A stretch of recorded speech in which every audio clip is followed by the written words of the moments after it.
Thank you, Rachel, and thank you, Justice Kirby.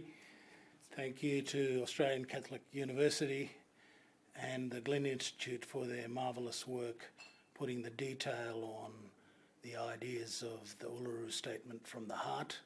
Let me acknowledge the Aurora people, First Nations of this region, and the First Nations from right across the continent.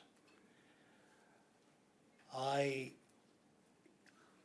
first thought about the imperatives for this kind of change when the late Ron Caston, the QC in the Mabo case, told me more than 20 years ago that we had to make common cause with conservative Australia. I learnt that lesson whilst I was a darling of the progressives. The lesson Ron taught me was that in order to make progress in this area, we need to forge common ground with people at the 4 o'clock, 5 o'clock, 3 o'clock mark on the clock. And that is what I decided to do from about the year 2000, 1999. And it dismayed some of my former supporters, but it was the political rule that Nixon had to go to China if we're going to change the Constitution. That is, you needed a conservative leadership to start the journey towards getting 90% of the country on board. And this John Howard did on the eve of the 2007 election. It was John Howard that kicked off this game. And of course, subsequent governments did various pieces of work on constitutional recognition, and we passed the 10-year mark absolutely. And this piece of work that Greg Craven's university has helped us put together is a crucial step in the progress of constitutional recognition. Of course, all constituencies in Australia are important, right from 6 a.m. to 6 p.m, right across the political spectrum. And it is only because of the particular priority of getting common ground with conservative Australians, those who are concerned with upholding the Constitution.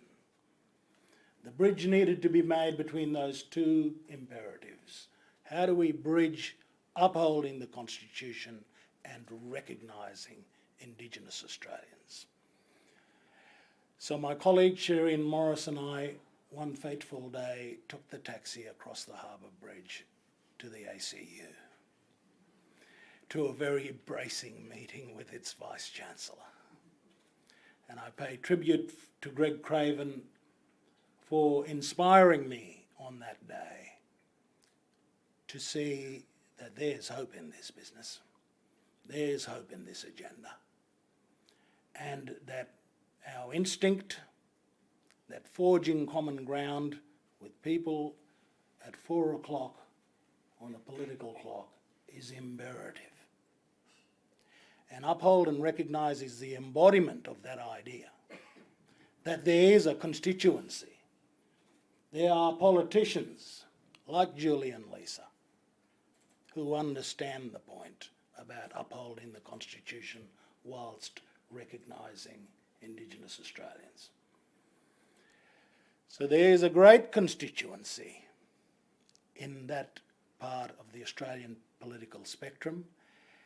And if all of us are important, if all constituencies are important, at the end of the day, for a successful referendum, a majority of voters in a majority of the states, there are two constituencies that are particularly important.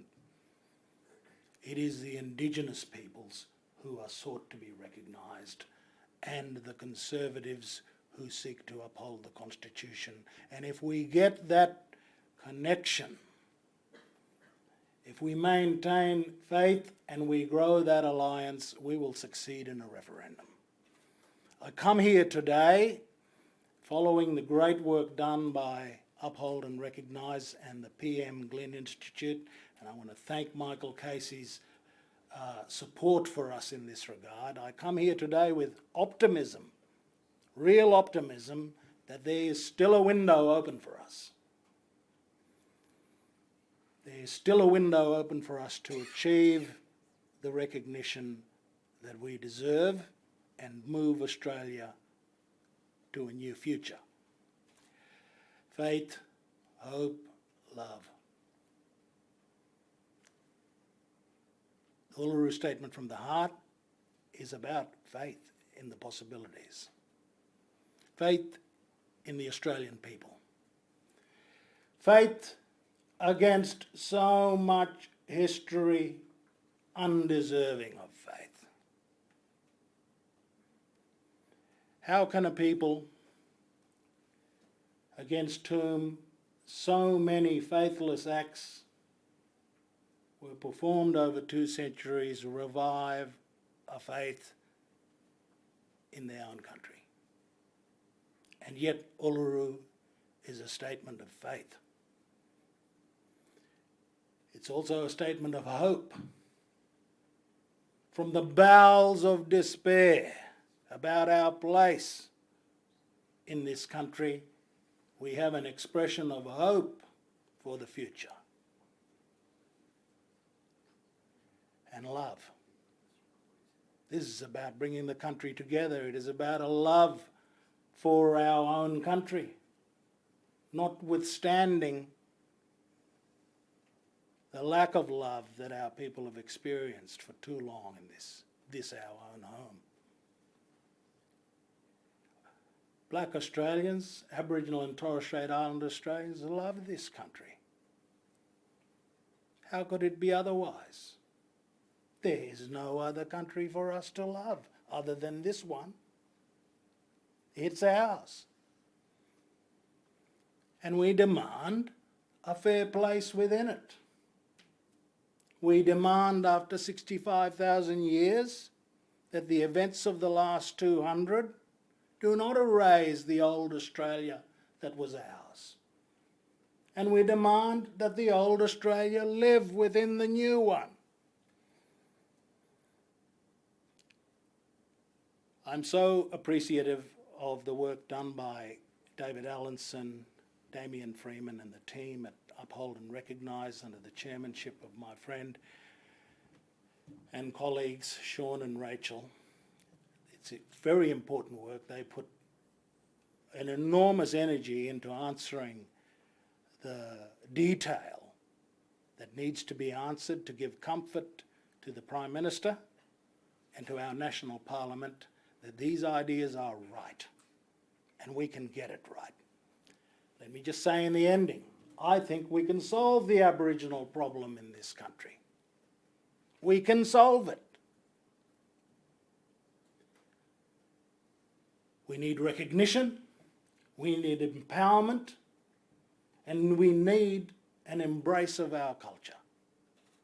If we can get those three things right, we can chart a better future towards closing the gap on disadvantage and honouring the rightful place of the original peoples. Recognition, empowerment, and cultural embrace. This culture is for all of us. All Australians can and should enjoy the original culture of the old Australia. If we can get those 3 agendas together,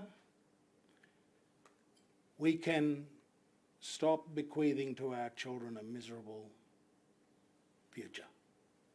We can bequeath to our children some sense of peace and faith and hope and love.